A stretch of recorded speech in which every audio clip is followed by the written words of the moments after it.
Hello class 9th, I am Ashok, your English teacher, present here with part 2 video of the poem A Legend of Northland written by provoke.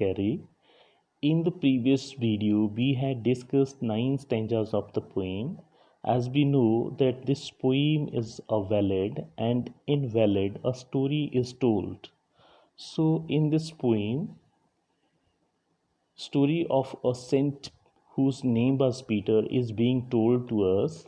Saint Peter was one of the apostles of Jesus Christ, and he would preach the people about Christianity throughout the world.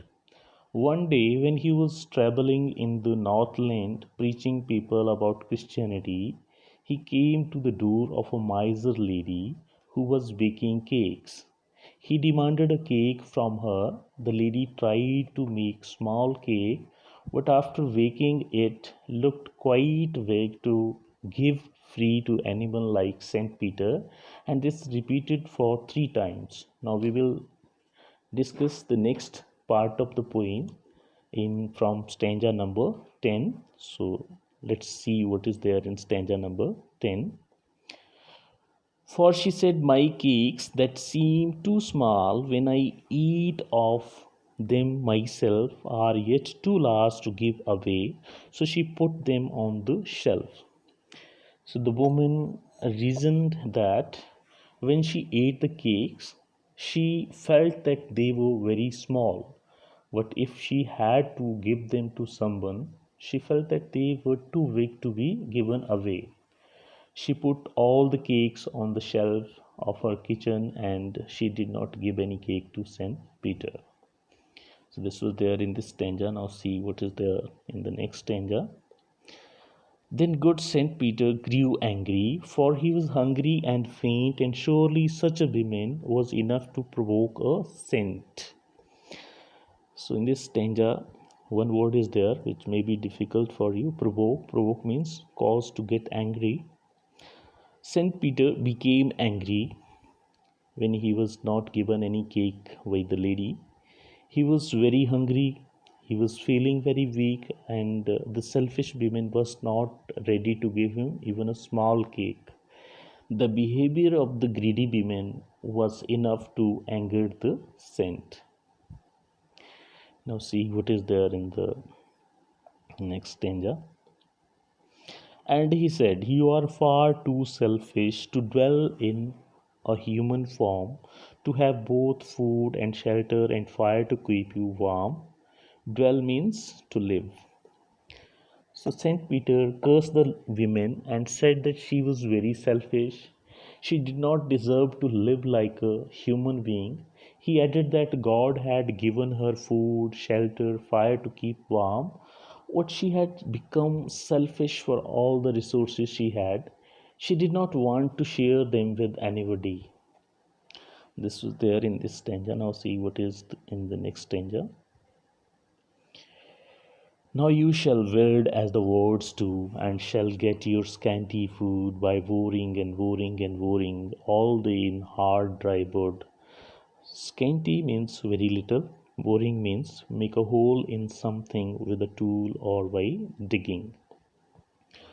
So Saint Peter cursed the woman that hence she would become a word because she did not deserve the human form. She shall become a word, and just like words, build their houses by boring into the wood and collect very little food by working hard the entire day. Similarly, she would also work hard in the dry wood all day and get little food and make a small place for herself to live in. So this was there in this stanza. Now see what is there in stanza number 14. Then up she went through the chimney, never speaking a word, and out of the top flew a woodpecker, for she was changed to a word. So as soon as Saint Peter cursed the women, she did not get a chance to speak for herself, because that very moment she flew up to the roof through the chimney and flew out in the form of a word. Saint Peter's curse had converted the women into a word. Now see what is there in stanza number 5.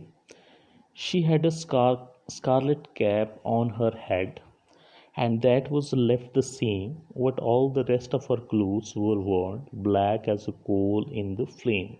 Scarlet means brilliant red color. When the woman turned into a word, at the time she was wearing a red colored cap on her head. This cap was there on the word's head also, but the women's remaining clothes had worn and turned black in color, just like coal. Now see the last stanza, that is stanza number 16. And every country schoolboy has seen her in the wood, where she lives in the trees, till this very day, boring and boring for food. Country here means belonging to the countryside, rural areas. So, in this stanza, we are told that people who live in the countryside, even the small children who go to school, seen this kind of word in the woods. They see that they stays there all day and keeps on digging the wood with her beak to collect her food.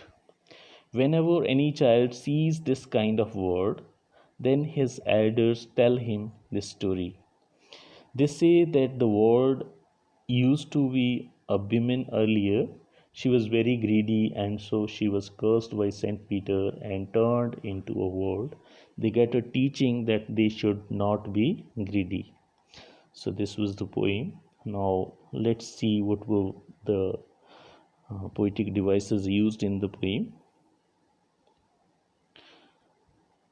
Literary devices in the poem. Rhyme scheme. If we talk about rhyme scheme, each stanza has this rhyme A V C B. And second literary device that is used here is the repetition of a consonant sound in two or more close words, that is alliteration. Stanza 1, there is alliteration that, they, them, through, th sound, the sound is repeating. Stanza 2, they, the, again th sound means the sound is repeating. Look like, l sound is repeating. Funny, furry, f sound is repeating. Stanza 3, they, them, in both of the words the sound is repeating. Yet you, y sound is repeating in stanza 3 also. Learn, lesson, I sound is repeating, means these are the words which are repeated, and these are examples of alliteration. Now see, tell, tale, to, t sound is repeating.